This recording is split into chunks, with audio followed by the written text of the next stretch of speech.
isusuelto na ng Muntinlupa Regional Trial Court ang huling drug case ni dating Senator Laila de Lima. Ito'y kasunod raw ng umano'y kakulangan ng ebidensya laban sa dating senadora. Si Gab Kabunita magbabalita.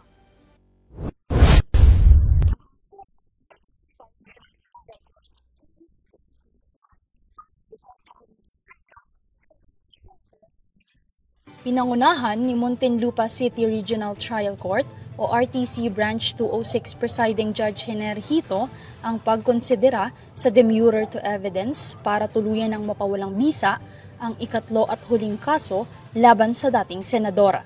Patunay na ang demurrer to evidence ay ang pagdismiss ng kaso dahil sa kakulangan ng ebidensya na naaayon sa Rules on Criminal Procedure. Samantala, hindi umano sapat ang ebidensyang inilatag ng prosekusyon dahil totoo man ito o hindi, madidismiss ang kaso at mapagpapawalang sala kung mapagbibigyan. Napag-alaman na ang Muntinlupa RTC Branch 206 ang parehong korte na nag-absuelto kay De Lima sa kasong conspiracy to commit drug trading ang nagbigay din sa kanya ng pahintulot na magpiyansa noong November 2023. Resulta nito ang kanyang paglaya pagkatapos ng halos 7 taon na pagkakakulong. Nagpasalamat si De Lima sa kanyang legal team para sa pagdepensa laban sa mga kasong ibinabato sa kanya at sa taong bayan para sa patuloy na suporta at paniniwala.